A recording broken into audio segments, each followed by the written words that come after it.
What is up? We're back with the Based Reality Podcast, episode 2 with your boy Spready Roosevelt. And your boy Tapp, the ugly homie. In today's episode, we'll be talking more McDonald's, this time how a shift should be run and what happens in actuality.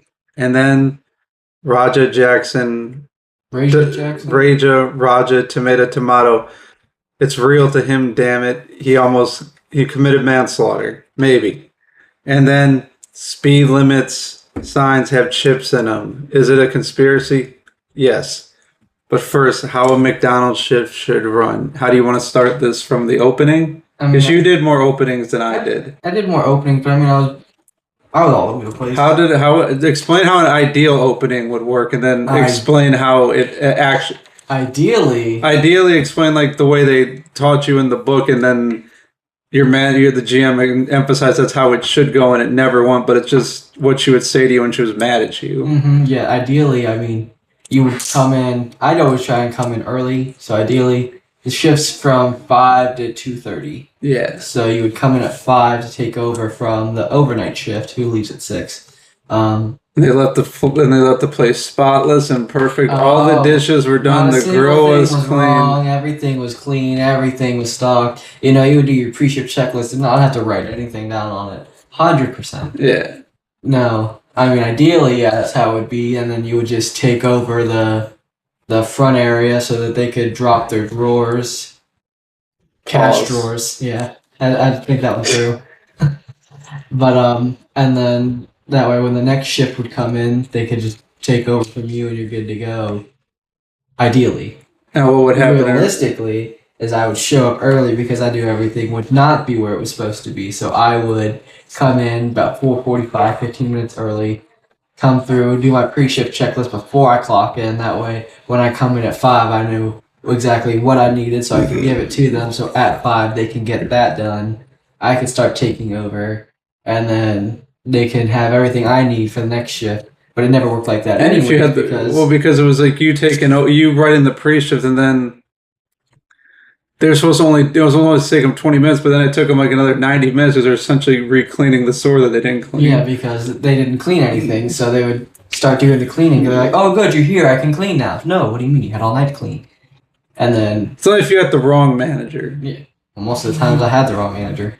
It was when I went off overnights. Mm-hmm. Yeah, because I'm trying to think of who was the manager on overnights before. It was another. I don't remember her name. It was another shorter woman. Yeah. It was never correct. I remember she would be there she would still be there till 8 or 9 cleaning, and they'd have to tell her to go home.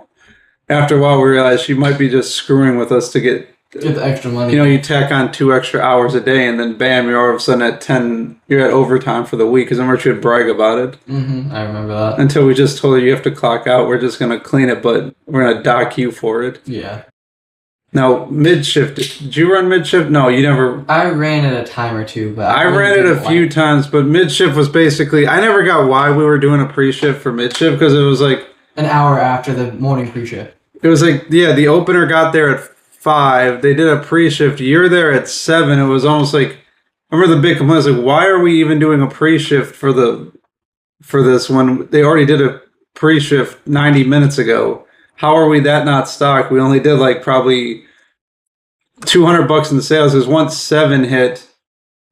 That's when all the morning. Yeah, because basically you should be ready for 7 because that's once all from 7 to 10 is when it was just nonstop orders, and it was mostly drive-through for breakfast because there's just people on the go on their way to work and stuff like that, or on their way to school. The dining room would get packed just because people saw the line and panicked and parked. It's like, oh, I'm gonna go in there because I'll beat everybody. Well, no, the funniest thing too about mornings though was like as soon as those doors would open at 5 a.m., that's when all the crackheads would come in. Oh yeah. I remember the one lady who was like, I want my coffee sweet like candy, so she would get a small coffee with 20 pumps of sugar. Oh yeah, I remember one time one of the drug addicts walked in and they just looked at me weird. I gave them the coffee and I'm like, what's wrong? She's like, what if she was messing like, what if I threw this at you? Methody. That's what I called her. And then like I was lucky as like one of the female managers was just staring at her because it wasn't like an awkward situation because like a woman was starting to assault you and I'm like, 6 inches taller, but it's like you can't just like take her down the way you would like another guy. And then one of the other girls said, like, do you have a problem? And she was like my height and bigger than her, so she like kind of backed off. But that's why you got to stand up for men, because there's no win in that situation. You can't just tell the cops, "Oh, but I just Roger Jacksoned her because she threw it." Yeah, it's hot, and you might be justified, but nobody's taking your side in the end because like you're an idiot. Yeah, but that's just a side. You act on impulse. But that's just what would happen in the morning. It's like the drug addicts, the weird old guys with like you could tell weren't all the way there, had like dementia. The racist old ladies that would stay there from breakfast till lunch. Oh God, yeah, those people. Yeah, that woman just like be there all day. Where's my coffee? Where's my coffee? But how the mid shift was pretty much then, it was just like you had to have everyone in their place. Back cash was back cash. This window, someone was supposed to be on hash browns. This is an ideal world. Ideal. There's one person on the grill, but you always had to have. You should have had two because breakfast grill is more. There's more parts that it doesn't flow as easy as like lunch, where it's just you're putting down meat. This you got to like crack eggs. Is literally a nightmare because you have to scramble eggs, crack eggs, 16 round eggs at a time, and then sometimes you have to put it on the grill. And if the sandwiches were on sale, depending on which sandwich was what you alternated between, like whether you cooked more round or folded. So if it was like egg McMuffins, which became a pain, which meant you had to now cook 32 of these eggs at once. Mm-hmm. And if folded was easy, because folded you could just kind of just you could just microwave them. They weren't even cooking because the folded eggs were pre-cooked. Yeah. So you're just essentially warming them for a minute, like a Jimmy Dean's breakfast sandwich. Yeah. Then you had sausage on one grill. Steak for bagels and stuff like that on another. And then, bacon. And everyone always burnt the bacon, and I never got that because nothing else, no other meat on that grill ever got burnt but bacon, even though it's the same mechanism where it goes down, it's timed, it says bacon, but somehow you burnt it. I don't think they ever calibrated those. And then fried food for breakfast, was it just breakfast chicken? We just had breakfast chicken. We didn't have any other fried in the grill area. No, not for breakfast. So, I mean, hash browns were on the French fry station. And then you just had to make sure you had your muffins and bagels. Yeah, toast and bake. Breakfast was actually and the grill was a nightmare when it got busy because you really needed people that knew what, like, just it was like second nature to, like, to just actually start making more of it, where it was like, to not have, like, people who just say, oh, but I was full 3 minutes ago. I don't know why I'm not full after we just got slammed. You had to have really people almost like second nature, just like, because biscuits took like 8 minutes. Yeah, 8 minutes for biscuits, 12 minutes for McGriddles. Yeah. McGriddles got baked in the oven, right? Yeah. But you could fit more McGriddles on a tray. Yeah, but the thing is, like, they didn't really sell, so like you could make. Oh, no. They didn't. They weren't as consistent as Egg McMuffins, but they sneaky sold. They would sell when you weren't, like, they would slowly come in the orders where it'd be like, yeah, there's a bunch of Egg McMuffins, but every 3 orders is like one McGriddle, and then another order two. Or you get those people that order just the McGriddle. It's just the toaster was almost strictly dedicated to muffins and bagels, and you could just pump a bunch out of it. Like, it only took. You didn't notice it as much with muffins because you could toast a muffin in like 30 seconds because it was a high heat toaster. Like a little conveyor. The McGriddles took like 4 minutes. Now that's an ideal world where everything goes together, but then you start doing the weird things with the McGriddles where you microwave them for 30 seconds and then you toast them. They're not actually baked. You couldn't really do that with the biscuits because there was no way. There was no getting around that. There was no getting around. It took 8 minutes. They were frozen solid. The McGriddles were actually pre-cooked. Yeah. The biscuits were pre-cooked, but there was like almost like thawing ice. Yeah, it was just the way that they were. Just package. Actually, no, we did do it with the biscuits, but the taste was way off. Where if you microwaved them and then you started running them through the toaster, then you have customers somehow knowing the difference between a baked biscuit and a toasted biscuit. And it's like, well, what does it matter? I gave it to you warm. You got a warm biscuit. It's soft. It's buttery. Isn't that really all you need? Yeah, that's pretty much breakfast grill, and just having someone fast enough on the.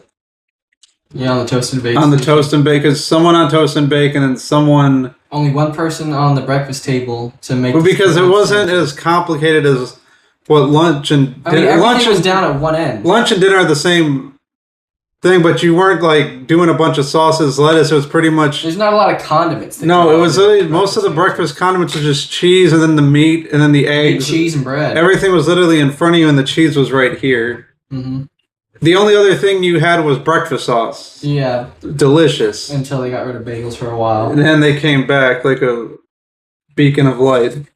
Dude, I missed those. They have them back. I know. I'm because my favorite thing to get was a steak, egg, and cheese bagel with extra breakfast sauce. That's what got me fat, because they would always prepare me a big ass cup of breakfast sauce, so I could just dunk that in the hash browns in.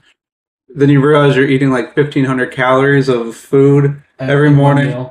And then you come in later and you order like another fat boy meal.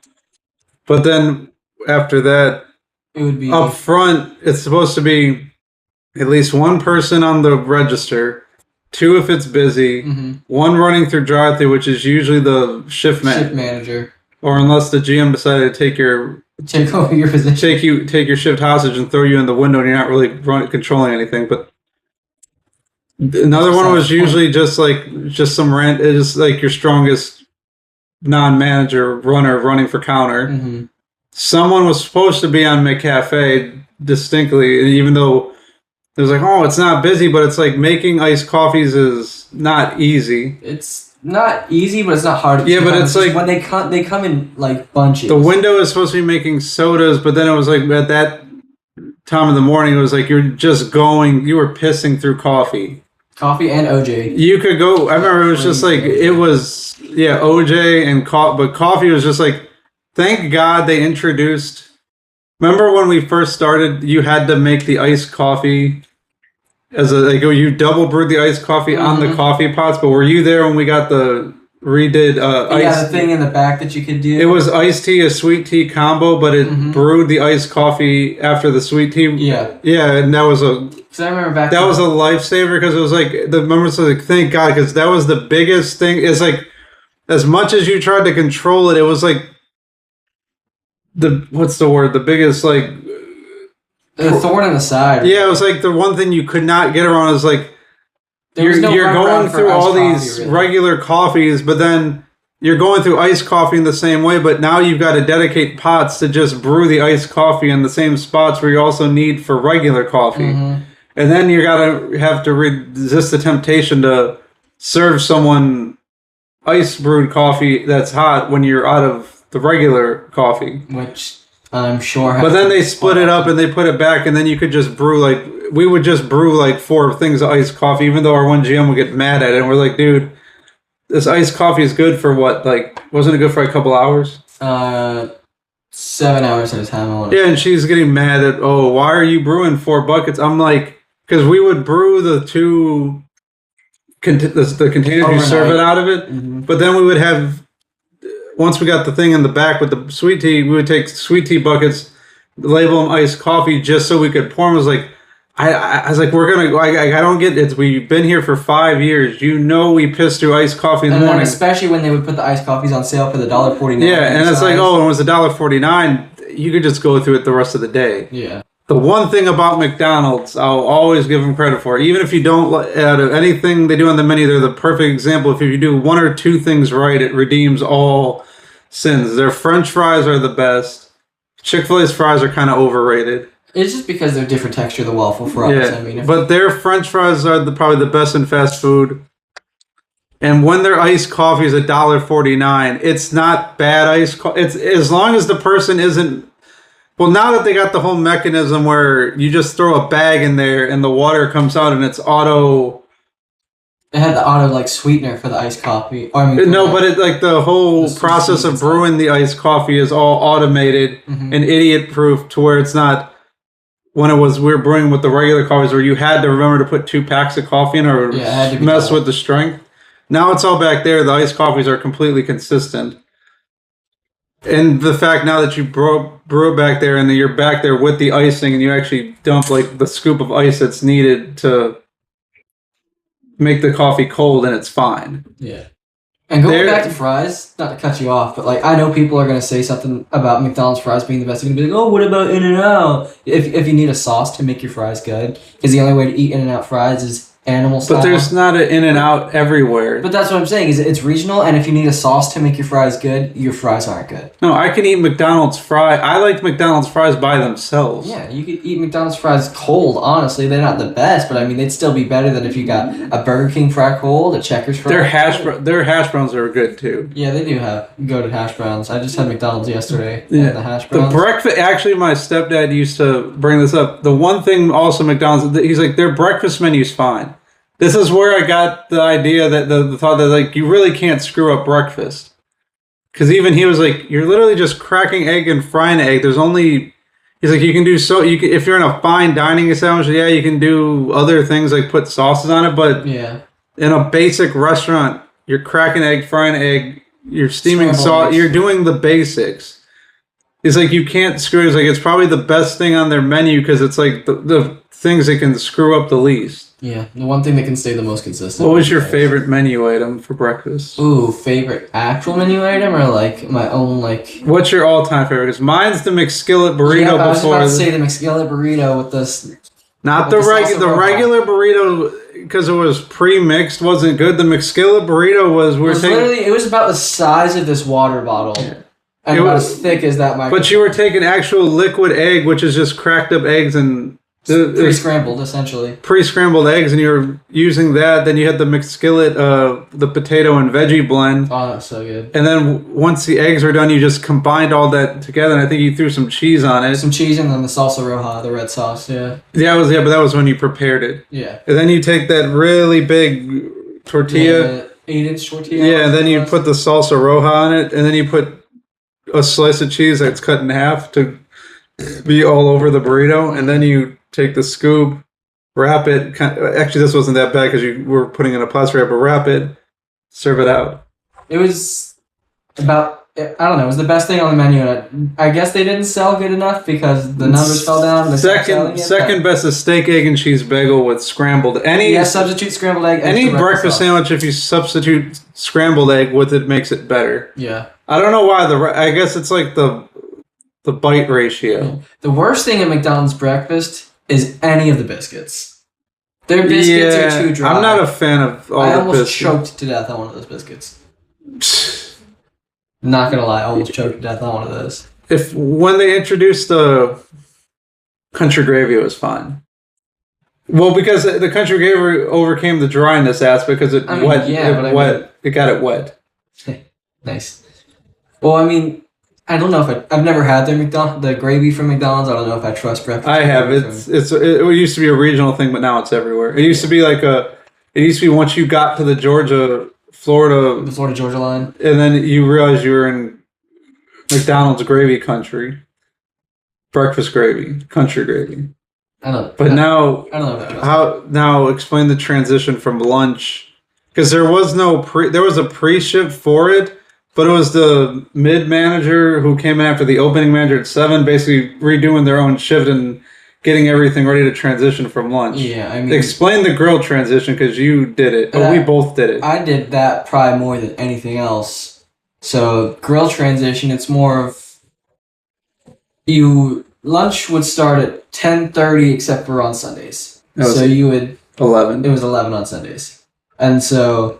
What I would try to do, depending on how busy the day was, I would probably try and get everything 45 to 30 minutes before the start of lunch. So I would talk to most likely my toast and bake guy, because I would take over for whatever position I'd send out of the way, and I would just go through and make a list of based on the projected numbers that they'd give us at every shift, off of what I think we would need, and I'd go one more over that, because they're never right.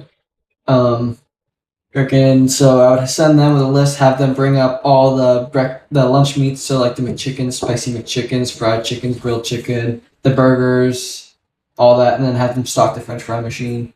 And I would maybe the last 10 minutes before lunch started is when I would have them start swapping fryers over and switch one of the two grills over to lunch meats and start having them get the meats set up so that by the time, maybe like 5 minutes before lunch started, we could have some of the stuff ready to go. Yeah, because then you're supposed to like actually temp the meat. Yeah, temp the meats, check To to make make- sure they're cooked all the way through. Because it's automated, but you had to make sure the grill wasn't messing. Yeah, to that make the sure grill it was still calibrated correctly. Mhm.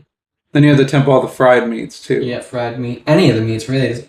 And then it's also pretty much cleaning and like sweeping, mopping, and wiping down. And breaking down breakfast dishes. You And got swapping time. You them. got time to lean. You got time to clean. Oh my God. That you would hear every minute because somehow you're supposed to wipe your station down every like 35 seconds. Drop your bid. You just get done wiping it down. You gotta clean it again. Yeah. Yeah, but then up front it was pretty much you were doing essentially a pre-shift, but you were then bringing up all your like lunch sauces because what you had up there was like you actually had your salt, your peppers, your ketchups you would have for hash browns and stuff like that. You would have your syrups and your butters. Yeah, and you were taking all that back, and then you were bringing up all the lunch sauces like just every lunch sauce with like barbecue and honey mustard. You were restocking cups. Yep. You're making sure the ice cream machine's full and hopefully working. Because right when 10:30 hits is when Grandpa wants his ice cream cone. He wants his hot fudge sundae. Because he almost looks at you like, you can't shame me for this today. Lunchtime started. I want my ice cream. Make sure all your spoons are stocked, like the McFlurry spoons, all like the cutlery. But that's part of the sauces, so... Yeah. I feel like they don't even blend up McFlurries anymore. I feel like they just throw the toppings on them and just they don't even put it in the machine. I don't think so. Yeah, yeah. You make sure the McFlurry toppings are filled, the ice cream toppings are filled, your sundae toppings, your chocolate and your fudge, and your I always forget we had strawberry. I think they stopped doing it after. No, they have strawberry. Yeah. I even looked at people and says I always noticed strawberry and caramel were the two best sellers. Mm-hmm. Fudge was like kind of like I don't really want fudge because it's almost like if you wanted a fudge sundae you would just get an Oreo McFlurry. I was that dude, the fat dude, still am. Would get an Oreo McFlurry and I would throw hot fudge on it. I would throw caramel on it. It almost gave it like a brownie type texture with the hot fudge. Yeah, but caramel's like a brownie type texture too. Yeah, I know, but I mean. Yeah, but then you also had the bigger thing during lunch and dinner when you get to lunch is you have to make sure the ice machines are filled because now you're actually going through the soda pops. The sodas, yeah. Yeah, then make sure all your freezers are full with like apple juice, milk, chocolate and white because you're selling a bunch of Happy Meals. Yeah. Waters. We used to have vitamin waters, but people would like, oh, we had to have them stocked, but you'd sell like one. You would sell maybe 1 to 2 a week. Yeah. I think they were still there, but it ended up just being something that people got on their employee meal. That there's the only reason we went through them. Yeah. Is when people got just, I need a hankering for a frappe. Frappes had to keep, like, frappes were easy. It was just a bag of mix that you kept, actually, like maybe one extra bag of each mix down below, just of like caramel and mocha. Yeah. Those were the only 2 bases they had anyway. Well, because then the other ones were the smoothies, and those didn't sell. Outside of like, what was it, the strawberry banana, because that's like kind of like most basic. That's flavor. Like the kind of like the Coke flavor of smoothie. Mm-hmm. That one would go through the fastest, but not as fast as you think. Yeah, because the other one was blueberry pomegranate. I think was the only other smoothie flavor. Yeah, they only had the 2. And then pretty much after 10:30, you didn't have to worry about the latte machine. No, besides when latte lady would come in. Remember her ridiculous order? I don't even remember what it was. But I remember she would only let 2 specific people make it. I got to make it because the one other girl who was quitting at the time, she actually told her, I'm quitting in a week, but I'm teaching him how to make it. So it was like almost like a week trial with specifically this woman. Mm-hmm. It was, you had to put the espresso in first. Mm-hmm. I can't remember the specifics. The espresso in, it was mostly what the espresso had to go in first and then the ice, because if you put the ice in first, it would melt it faster. But then, you do it this way and it doesn't, then you can just pretty much make it the same. Yeah. And then sometimes if you did it right, even over and over, even if that girl did it right over and over, she's like, it's not the same day. I don't even want it. Yeah. It was the worst order ever because it was almost like it had to be perfect. And then also it was like on how she felt during that given day. Mm-hmm. But that was really the only real time anyone would order like an iced like latte with espresso in it. Yeah, and then there was the one guy who would always get his unsweetened iced tea, 3 Splendors, and then. Well, that wasn't hard. That was you just. No. I'm just thinking of like people that like came through every day. Yeah, but he just invented diet sweet tea. Diet sweet tea. That's just what it was, because I've seen it at stores. It's just getting diet sweet tea with Splendors. Splendors. Yep, it was always 3 Splendors.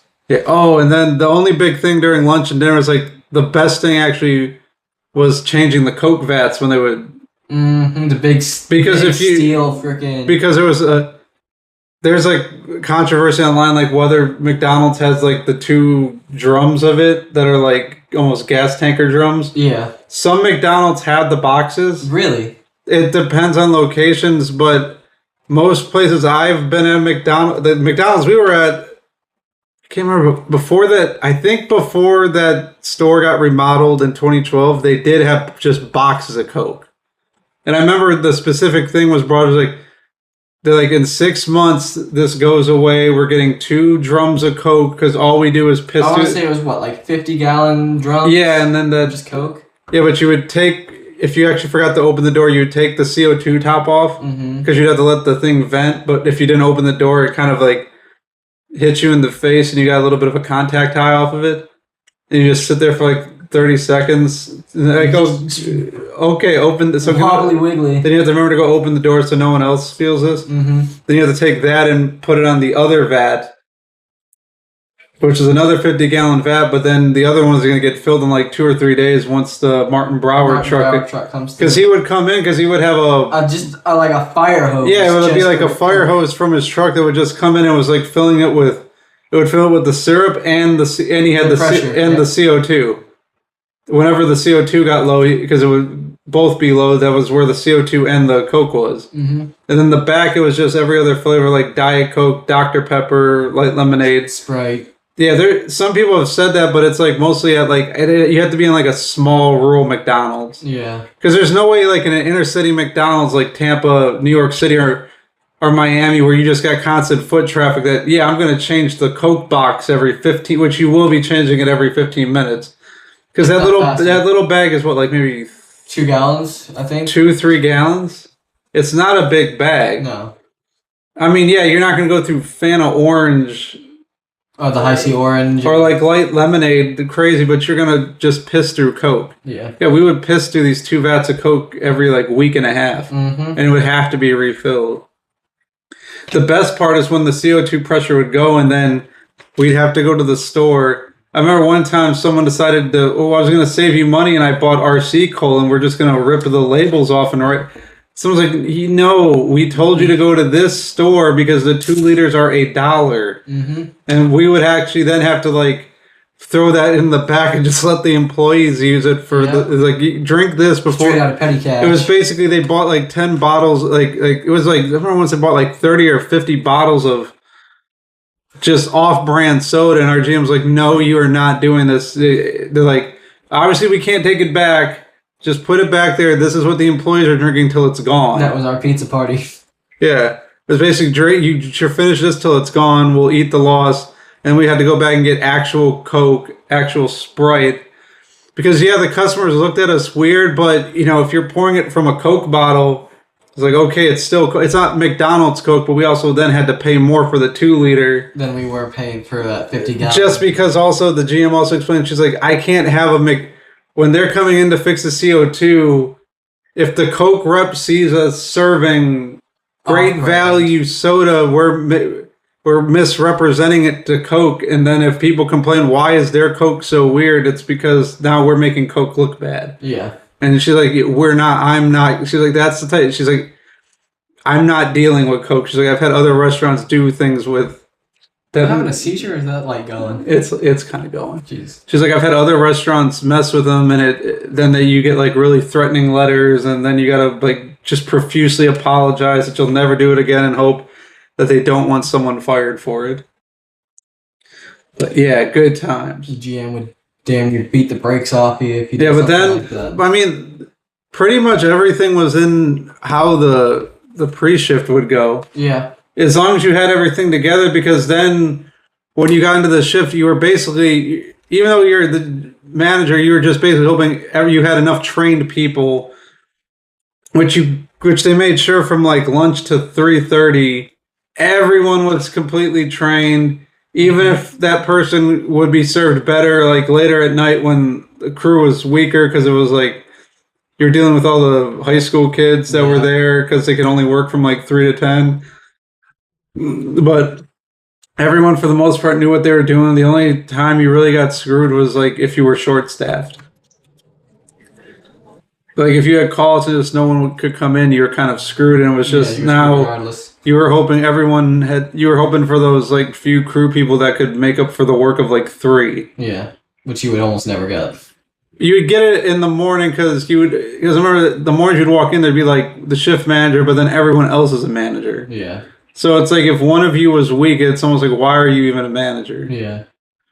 No, but then dinner, where I think you did a few dinner shifts. I did some with you, yeah. After overnights, I was always the shift lead, and that was pretty much the same. The pre-shifts are all the same. You do the sauces, and because it's dinner, it doesn't change. Everything's the same as lunch.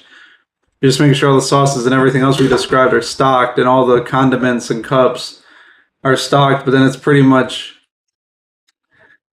dinner is like pretty much you're praying. You're just hoping your crew gets it together. Yeah, you're praying that people that have enough common sense, and dinner is almost you're basically hoping whoever my runner is strong. Yeah, because the window person can pretty much just be a wallflower and could just pretty much be an AI robot and hand out the window as long as you know how to grab the right soda from the automated machine. Yeah. The back cash is where we used to send the weakest person or the one that annoyed me the most. But the runner was literally the person. They had to be your strongest person up front. And it was always like a female, because for whatever reason when a guy did it, it was like the most lackadaisical thing.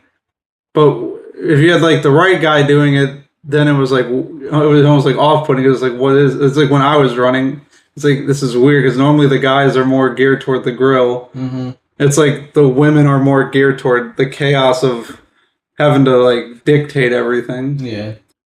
Yeah, so it'd be whoever the runner is for the drive-through. Or actually, I'd be the drive-through runner, kind of like float. Technically, the shift manager. You're supposed to have that person running in an ideal world, and someone running the counter, and the back cash person, the fries, and then the window at night because you didn't really need McCafe. Yeah. You were actually supposed to just be standing there, kind of like out of the way, kind of just like a maestro. Yeah, like a maestro, or you're almost like an orchestrator.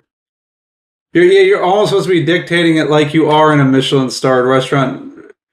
Yeah, at the what are they? Without saying it's raw, send it back. Yeah.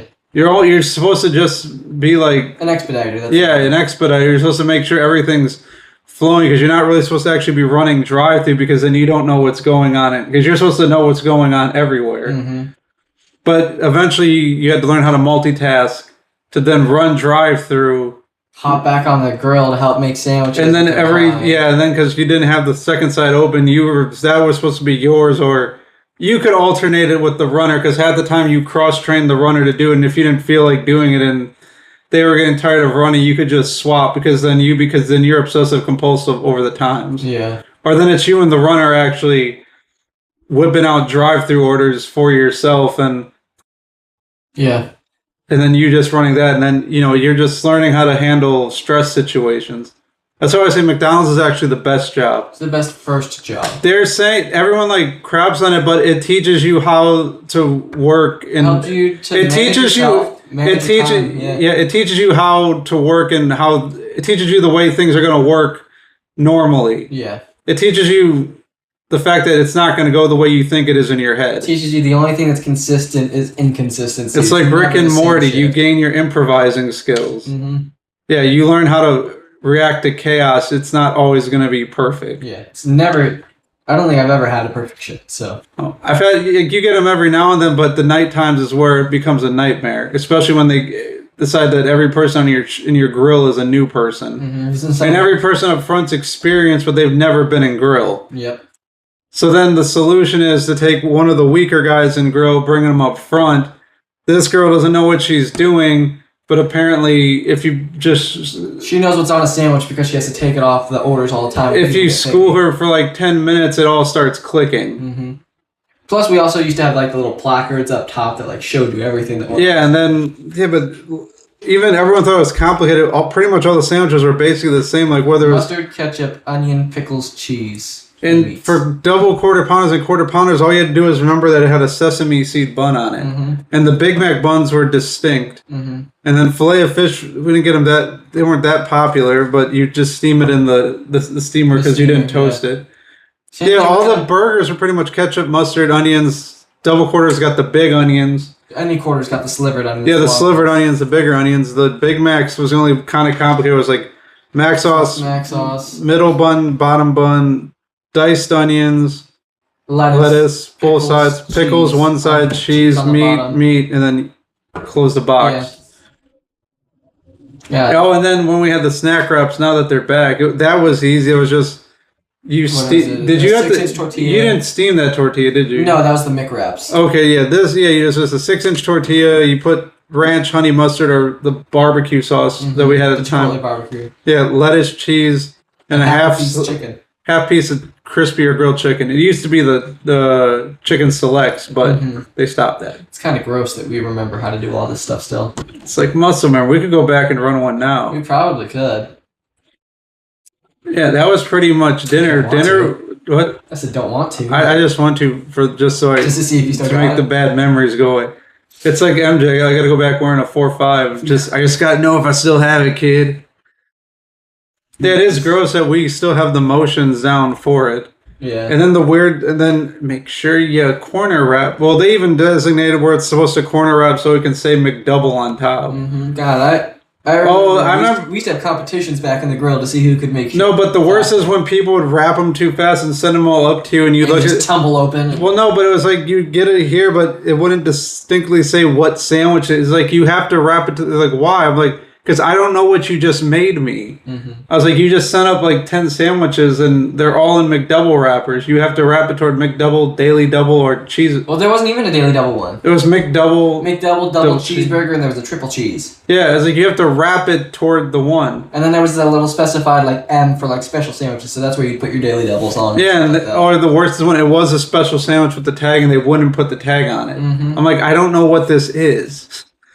They're like, it's a triple cheese blood. I'm like, yeah, there's 10 sandwiches. How am I going to guess this without opening it? Yeah. Simple. That's the only time I would get like legitimately mad at the grill person, because then it's almost like, okay, now you're just being a prick for no reason. Like, I can't serve this. I get it. You're trying to be fast, but you got to do your job. But it's like, I have to know what it is, or at least do the thing where you push it up and like, hey, this is it. Yeah. Or just put the sticker on it so I can read it. Yeah. Fries, you didn't really need a nighttime fry person. You needed it during lunch. Yeah. But as long as your runner knew it's busy, I don't care what. Top 3 baskets. I don't care if the GM walks in right now. I better never not see 6 baskets in that fryer. As if I'm consistently wrapped from like that, from where the order taker is back to the end of the restaurant, and I've got at least like 3 or 4. You keep 6 baskets in that French fryer. We'll go through them. Yeah, we'll go through them. Like, I don't care what you say. Everyone's fat. Everyone will order a medium or a large fry. The only time they're going to get a small is if like it's a grandpa and grandma couple, or if it's a kid's Happy Meal. Yeah, and they want the extra fry instead of the small kid fry. Or the apples. Yeah, it's the egg, because it used to be the small little fry and the apples, but then you upcharged it to. I just want the small fry, not the apples. Yeah. It's like, it's also the same way in the grill. I better just see that. If I go back there and that thing's not filled with 10-1, we have an issue. Yeah. I don't want to hear about. Same thing with nuggets. I don't want to hear about charts. I don't want to hear, like, yeah, these charts are a good guide, but it's time to improvise on the fly. Into account that there's a county fair across the street. There's a car show coming in this weekend. Like, what is it? Like, 4 of our most popular sandwiches all include 10-1. The Big Mac. The McDouble that would always sell because it was a dollar. The double cheeseburger, the cheeseburger, the hamburger, because they're in the Happy Meal. Those are the most popular. And then you go back there, they have no 10-1, but they got like 18 pieces of 4-1 for 4-1 for the double quarter pounders, even though we sell one every like 15 minutes. Or the worst was when they would have the 3-1 back there whenever we would come out with the new 3-1. Oh, yeah. Third pounders, and people would have like remember 5 of them in a Remember tray. the kid in the morning that kept making like 10 steaks? When we didn't sell, like they were like decently popular, but they weren't popular the way like a sausage McMuffin or a sausage egg McMuffin was, because it was 2 for $3.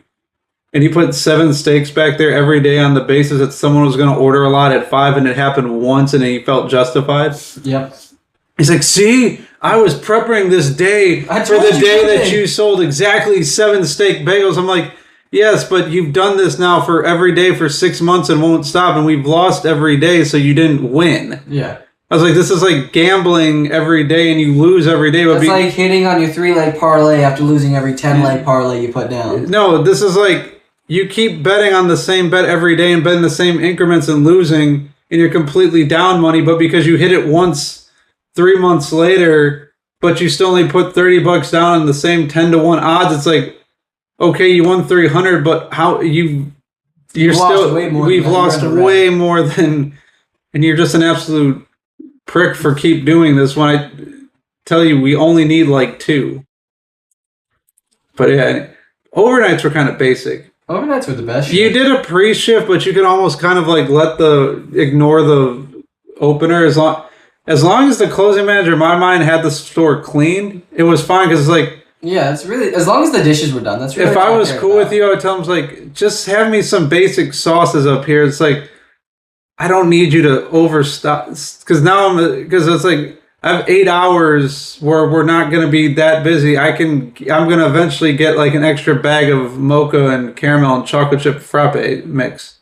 Yeah. At one point in the night, there's going to be a 3-hour day. Yeah, like I don't need you to, as long as my ice is filled, just fill the ice, have my dishes clean. Just have me have like a box of French fries. I wouldn't even need that. I would keep I'd keep a whole box just in case you just throw it down there. You never know at midnight on a Friday how drunk people are going to come in and just want fries. I'd always keep fries. It was just like the things that I knew I didn't need. Like I didn't care. And as long as the ice cream machine was filled. Because after 10 is when people decided like we want to come here for a McFlurry. Yeah, or just I want an ice cream cone. That was the worst on overnights. Was just the weirdness of the orders, just because now people are going for their late night cravings. Just like, yeah, there's a big order. We're gonna do 4 large chocolate shakes, 2 strawberry large shakes. And then for the kids, he wants an Oreo McFlurry, and I want 3 Reese's McFlurries, and a Oreo with fudge in it, and then one with strawberry. And then I just want 3 hot fudge sundaes. Yeah, and it's like, that's where you got good at making it, and you whip it out, and he's there, and if you actually get it out, like, with under 5... If you get that to them in under 5 minutes, they're amazed. Yeah. Just because they know being there how long it takes, and then sometimes we'll throw cones in there just to make it difficult. Mm-hmm. Remember the dip cones? Yeah, I was just saying that. Do you remember? The key was to just pack the. Yeah, pack the base. You pack the base because that way when you put if you didn't pack the base enough, when you put it in the chocolate dip, pull it right out. It would pull it right out, and then you keep having to do it. You just had to pack the hell out of the base and then build it up. Yeah. And then dip it, and then it would be fine. Yeah. I think they eventually did. They didn't do strawberry dip for. They did it for like a brief period. They don't even do regular dip cones anymore. They weren't. They were popular, but they were more trouble than they were worth. Yeah, I know, but kind of like the McWraps, where they were delicious, but Ivan says like these would be not as time consuming if we just didn't put them in the box. Yeah. Just go minimal. Just get a wrapper. Go minimal. But the whole reason they did that was because they wanted the convenience of you could rip half the box open for convenience in the drive-thru. They were basically promoting distracted driving. They're like, but you could rip this half off and start. But a burrito wrap's the same way. I just pull the wrap down and I eat it. I know, but their thought process was you can open half of it and just pull that top off, and now you can eat it while you drive. But then, what's the thought process behind putting the Big Macs and the double quarter pounders and quarter pounders in a box that's not that portable? I'm in charge of that. I just remember that being a part of the They told me meeting. that, but I'm like, then why do we not care about our double quarter pounder people? But that's basically how you run a shift. Yeah. Parts of it are ideally how it's going to happen, but everything else is pretty much improvised. Yeah, it's all based on what you know and what your crew knows. Because if you know how to run a shift, it'll go decent. Not always good, but decent on average. What's the Bible saying? God, give me the strength to control what I can control and yell at whoever doesn't abide by my control. Sounds good to me. Yeah, I remember just like the only thing was like they liked it if you were like neurotic during the shift, because apparently just crashing out and having mini meltdowns was bad. Because I remember I would be running the shift fine, and then like the 2 GMs, one of the regional manager would be like, "You're too calm when you do this. I'm like, what is just? I was like, yelling doesn't do anything. It just makes them work less. Yeah. I remember one time I was doing a shift the day before Thanksgiving, and I remember the regional manager was like, this is like one of the busiest days of the year. I'm like, yeah, that's what she told me. She's like, why are you not freaking out? Why aren't you running all over the place? I was like, you staffed me all managers up here. I don't really need to do anything. Like, they I don't know. They just wanted to because they were all control freaks, and they were mad that you weren't a control freak, and you were just gonna like. It's like, I've already done everything I can. What do you want me to do? Yelling is not gonna make it better. It's not gonna solve anything. I was like, you're a female. If you go back there and yell at all 3 and 4 of those guys, all they can do is be mad at you, and then talk crap to you under their breath. If I go back there and say something to those 4 grown men, they're gonna be like, all right, meet me by the dumpster at the end of this shit. Yeah, it's like, you're a woman. The guy who's 6'3" in the back and weighs like 260, he might have thoughts of wanting to slap you, but he's not going to do it because you're a woman. If I go back there at 5'10" and decide it's time to get in his face, oh, you're a guy, let's just go throw hands. This is just I don't care about this job. You're paying me $8 an hour. Let's go have fun back there. I will slam you and beat you unconscious. That's what a lot of the female managers never got. Is like, yes, you can talk crap to all 4 of those guys. No repercussions. They might at the most make a snide comment to you. If I go back there and get in their face like you want me to, I'm gonna have to, like, one of them's gonna want to fight me, because it's not like, okay, this is a guy now. You're in your mid-20s. Let's go back and throw hands. That's why I actually encourage the women to go back there, because for whatever reason, it worked in the way that, like, the guy and the female thing works. But I started talking crap to the 4 females back there, it motivated them to go faster, because for whatever reason, they just wanted to prove you wrong. They want to prove me wrong to the point where they do their job correctly. And then some of them started catching up and realized, like, he is such a dick. He really thinks he has mind control over me. He's talking crap to us because he knows that we'll go faster just to prove him wrong. But to prove him wrong, it just means we're doing our job.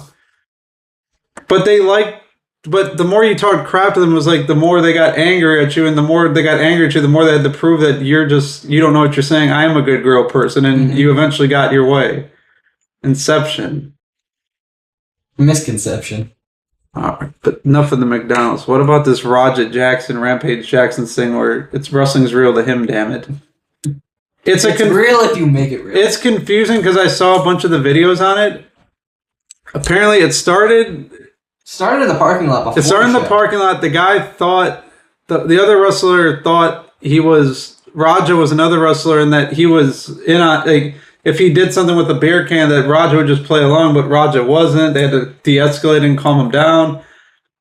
I guess eventually they shook hands, whatever, and we're cool about it. But then there's like another video where someone else is telling him, hey, we're going to let you be a part of this, and you can, go get some revenge on him.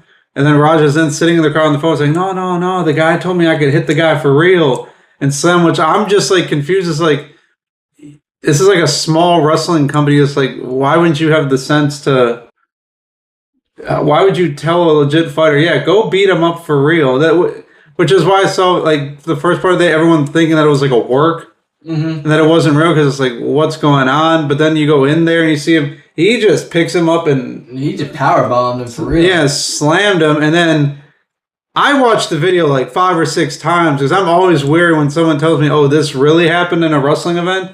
And then I'm just watching it, and then you just literally see him landing punches. He's landing punches like those. Like, you can tell. I've seen wrestling where they miss it like by 6 inches, and they still then pretend that they got hit. No, this guy wasn't even doing the fake like selling of it. It was just, I'm out. I think he was out from the slam. Yeah, I think he was out from the slam, and then he just got pulled. Yeah. And then I guess, what's the UFC guy's Herb Dean? I guess he's the father of all of them, because they did the same motto he did. Just let him punch you for like 10 times. All right, that's enough. Herb Dean's famous for just letting it go. And then, okay, that's enough. 20s. So I think it was 22 confirmed strikes, something like that. Did he hit him? Did he hit him 22 times? The confusing part is, how has he not been arrested? He walked out of there, left, he's been all of this is on his social. His dad commented on it, and everyone's like, "Why is he walking?" But I guess there's now the whole. I don't know the story. Maybe there's like the fact that whoever the promoter was, whoever the other guys told him to go get a receipt and go get your payback.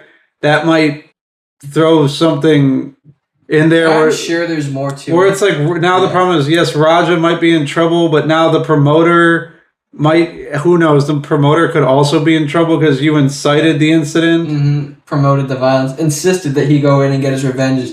I mean, if you don't make it clear to someone that's a fighter, pull your punches, they're not. Yeah, because Raja never, I think his dad's like, Raja's not he's not a pro wrestler, he's just a trained fighter. He's like, he wasn't, nobody told him to pull back punches, so who knows. I don't know. It just sounds like Raja didn't know what he was doing. He didn't do his pre-shift checklist. So yeah, into a bad shift. Raja wasn't a pro wrestler, and he was still emotional apparently over the incident because he wasn't clued in on it. And then, as someone like gave him bad info, who knows? It was probably a stupid situation that should have been avoided. Now he's sitting here waiting to find out, see if he actually killed this dude or not. Well, no, the guy's alive. Is he? Yeah. Last I knew, he was in critical conditions. Well, I guess he came. From what I've heard, he came to. But yeah, stupid situation all the way around. Shit, I wish somebody would get on top of me like that. I mean, not beat the fuck out of me. You know what's amazing? You know what's amazing? He slammed him and knocked him out. How many times have you... I'm just amazed that people will still do a swanton bomb off the second floor of a mall. Which didn't surprise... Someone's like, why would they tell him to not pull back the punches? I was like, they tell them... They do swanton bombs at the second story of a mall, but then you pretend it's controlled, but it's like... What if they're tired and they're 20 minutes into that wrestling match and their legs just give out? I'm like, yeah, wrestling's fake, but your body still gets physically drained. And if you're physically drained, you're not going to be able to perform at your best. I was like, what if you miss and the other guy doesn't know you're going to miss to the point where he can run and catch you? Yeah. And everyone else is dispersing, so it's not like anyone's first instinct is to go grab you like Spider-Man midair. Mm-hmm. But yeah, stupid situation. But next... My new favorite thing, this conspiracy theory. Yeah, why are there speed limit? Why are there's chips in the speed limit signs? Because when I'm on a cruise control and like my newer Toyota, every time you pass the sign, it immediately switches your speed limit to that sign. Even if I thought it was just like based that they were doing like the GPS coordinates or longitude and latitude, but then I was like, even then when you're going past like a construction sign for like a lowered speed limit that's just put there, you immediately abide by that sign. I'm like, there's no way they went out there and immediately just did it for this specific sign that day. Oh, like on your GPS, like on your like monitor, it shows you what the post. Yeah, like when I'm going down 75 and I'm going down a place where they're doing construction, so they have the makeshift. Now the speed limit's 60 because of construction workers. For the meanwhile, it immediately then goes to 60. That's something I haven't actually noticed. I mean, I did. You have to wake up pretty early to get one over on Spready. I don't wake up early at all. Yeah, I'm always woke. I'm red pilled all the time. Red pilled and blue balled. I'm on way too much pre-workout. Straight gains. Oh man. But why are there like? What do you think is a conspiracy? Because they're only apply to newer cars. I mean, maybe. Are they trying to track us? I mean, just having GPS in general, you're allowing yourself to be tracked. So I mean, yeah, but specifically, why is there like some sort of mechanism like your cars are talking? Like, bro, they're talking to the chips. Your car could be low key snitching on you to the NSA. I mean, but this is all conjecture. Maybe Skynet's real and we're getting ready to make Terminators. Maybe that's what it is. I am becoming the Terminator. Oh my god, stop it. I'm hitting that pre-workout hard. You know what my favorite part of that pre-workout is? It's not not just Beyond Raw. It makes me lit. That's the name of the pre-workout, Beyond Raw, lit. You can tell that some like 25-year-old marketing guy made this for him, or someone in their 40s or 50s heard it from their kid and they got it as a good idea. Hey, my kid's been over there today. He's like, he's not just Beyond Raw, he's lit. I think a good flavor too, we call it lit like a birthday cake. I don't know. But yeah, the speed limit signs, they're everywhere. And trust me, these are the signs. The signs of the time. Yeah. I thought it was something to give you like an automated ticket, but then apparently that's based on state law and whether like Virginia has drones in the air. Yeah, drones. I've heard that, which is crazy. Which I've drone through there. It does say that there's drones, and you realize why there's no cops. Mm-hmm. But I guess there's still cops in case like one of the drones detects you reckless driving. Because then it's still then like, well, okay, we sent him a ticket for doing 150, but now the fact remains that he's still doing 150. And he's not going to populated highway. He's not going to know this ticket's coming for like probably about a week to his mailbox. And then if the state doesn't have reciprocity laws with other states, so you get a ticket in Virginia, but you live in Texas. So it's like, well, I don't care. We're not going to suspend his Texas license. Yeah. It was like the one time I got caught speeding in Georgia, they made it very apparent, like, we have reciprocity. Remember, both of our state systems talk, so if you don't pay it here, we will suspend your license in Florida. Mm-hmm. Always be aware of the law, kids. But the speed limit signs. I don't know. I mean, maybe there's newer signs that got, like, those microchips in them, like, on the back of those, like, posted, like, signs. I'm still confused as to why it's that important that they have to communicate to my car. But I guess it shows I think it's just more for safety. It shows you the speed limit, too, so I don't always have to, like, look. I guess that's the logical reason, but I like to see the illogic. Maybe the sign's not posted, but they got the signs out there laying on the truck. I like to see the illogic in things. I'm like the rapper Logic's shadow. We were both born on January 23rd, 1990. Okay. I've always thought that since he's Logic, I would make a diss track to him and just call myself Illogic. Yin and yang. Get on that. I'd love to hear it. Exactly. It's going to be lit. Like a birthday cake. You got anything else? No, The only thing I know is college football starting this weekend. Yeah, week 0 just happened, so... The Badgers are going to go 2-0 against Mary School for the Blind and then get dog walked by Bama. And the game is in Bama. And all I'm going to say is that the Gators are on pace to win 8 games. That's all I got. I think the only reason I get hyped up for the Badgers is because for whatever reason we play great against the SEC in meaningless bowl games. And the one time we beat LSU at Lambeau in like 2016. It's the small victories that really matter. And we're quality quarterbacks. But we're 4-0 against the Miami Hurricanes a lifetime, and all the bowl games we played were 4-0, including the Orange Bowl from 2017. Yeah, and you knew they were losing because the white fullback hurdled one of the other defenders. Corn-fed white boy hurdled a 5-star. A corn-fed white boy built like you hurdled a 5-star recruit. That's when you know it's going to be a long day.